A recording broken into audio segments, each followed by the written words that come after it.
الجمال الحقيقي.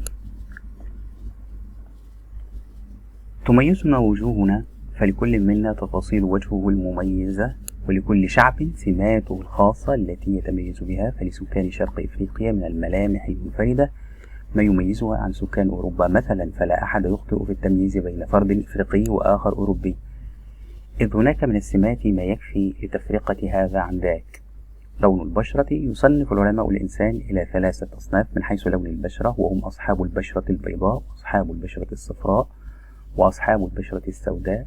وبالنظر إلى خريطة العالم يتضح أن لون البشرة يندرج نحو السمرة مع الاتجاه جنوبا، فهي أقل ما تكون في شمال أوروبا حيث البشرة البيضاء، ثم تزداد السمرة حتى يتبدل اللون الأسود بالمنطقة الاستوائية وتحت الاستوائية. العيون. للعيون ألوان مختلفة، وقد يبدو أن العيون السوداء هي الأكثر انتشارا، لكن العيون ذات اللون البني الداكن تمثل ما مجموعه 70 إلى 80% من مجموع ألوان العيون لدى البشر على كوكب الأرض. أما العيون الزرقاء فتحل ثانية على كوكبنا، وأغلب سكان ألمانيا يتميزون بها. وهناك العيون الرمادية والخضراء التي تمثل نسبا بسيطة من سكان العالم. وصف العرب العيون بصفات عديدة، منها البرجاء وهي الحسنة ذات البريق، والنجلاء وهي الواسعة، والكحلاء وهي التي اسودت جفونها من غير كحل. الشعر. يختلف لون الشعر وملمسه من قارة لأخرى، فالشعر الأسود الناعم المرسل يتميز به الآسيويون، أما بالنسبة لأوروبا فالشعر مختلف ومتنوع، فهناك شعر مرسل ومموج وله اختلافات كبيرة في القطر واللون أيضا، من شعر أسود قاتم إلى الأشقر الفاتح أو الأبيض بالكامل. أما أفريقيا فالشعر مجعد ولونه أسود غالبا. ليس هناك ملامح جميلة وأخرى قبيحة، فكلها ملامح متنوعة مميزة وعدنا الله إياها، فلنشكره عليها. الجمال الحقيقي ينبع من جمال الروح بأخلاقها وآدابها. سمات. ملامح. الملامح: شكل الوجه المتفردة المتميزة. يصنف، يعدد، يتدرج، يتقدم درجة. يتدرج، يتقدم درجة. كحل: كل ما وضع في العين يستشفى به مما ليس بسائل. يتبدى، يظهر. البريق: اللمعان. جفون: غطاء العين من أعلاها وأسفلها. المرسل: الناعم المنساب، قاتم، شديد السواد، مجعد، ملتوي، متشابك.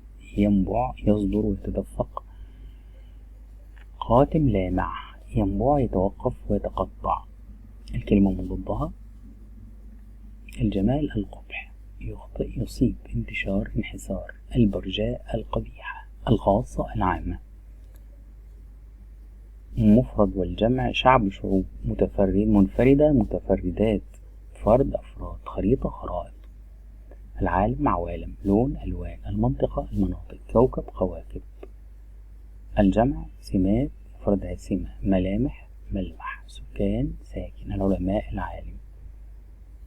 ما المقصود بالجمال الحقيقي؟ الجمال الحقيقي جمال الروح، جمال الخلق، وجمال العقل، فإذا انضم إلى هذا جمال المظهر اكتملت أركان الجمال. كيف صنف العلماء الإنسان من حيث لون البشرة؟ أصحاب البشرة البيضاء، أصحاب البشرة الصفراء، أصحاب البشرة السوداء.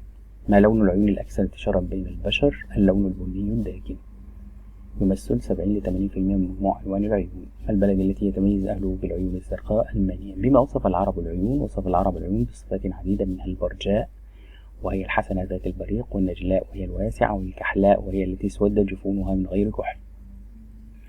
يختلف لون وملمس الشعر من قارة لأخرى، حيث يتميز الآسيويون بالشعر الأسود الناعم المرسل. الأوروبيون يتميزون بأنواع مختلفة ومتنوعة من الشعر، فهناك شعر مرسل مموج، وشعر أسود قاتم، وشعر أشقر فاتح، وأبيض كامل. وبالنسبة لسكان أفريقيا فيتميزون بالشعر الأسود المجعد. جمال الروح هو الأجمل. جمال الروح وجمال المظهر أيهما أجمل ولماذا؟ جمال الروح هو الأجمل والأعلى قيمة، لأن جمال المظهر زائل بمرور العمر، حيث يقول الرسول: إن الله لا ينظر إلى صوركم وأموالكم ولكن ينظر إلى قلوبكم وأعمالكم. اذكر بعض الصفات التي تعبر عن جمال الروح: الصدق والأمانة والتواضع والتفاؤل وغير ذلك من الصفات الحميدة. معلمة صح وخطأ: الجمال الحقيقي هو جمال المظهر فقط. خطأ: يتدرج لون البشرة نحو السمرة مع الاتجاه جنوبا. صح. الملامح قد تكون جميلة وقد تكون قبيحة. خطأ. تمثل العيون الرمادية والخضراء نسبة كبيرة من سكان العالم. خطأ. يتميز كل شعب بسمات خاصة للوجه. المعلمة متفردة في شرحها. معنى متفردة. يصنف التاجر البضائع. ما هو معنى يصنف؟ جلدك أسود قادم، ينبع الماء من باطن الأرض. صنف العلماء الإنسان إلى أصناف من حيث لون البشرة. تمثل العيون ذات اللون البني الداكن ما مجموعه بالمئة من مجموع ألوان العيون. يتميز سكان ألمانيا بالعيون، يعرف بالشعر المرسل الناعم. ما المقصود بالجمال الحقيقي؟ كيف صنف العلماء الإنسان من حيث لون البشرة؟ بما وصف العرب العيون. ما سمات الشعر الذي يتميز به الأوروبيون؟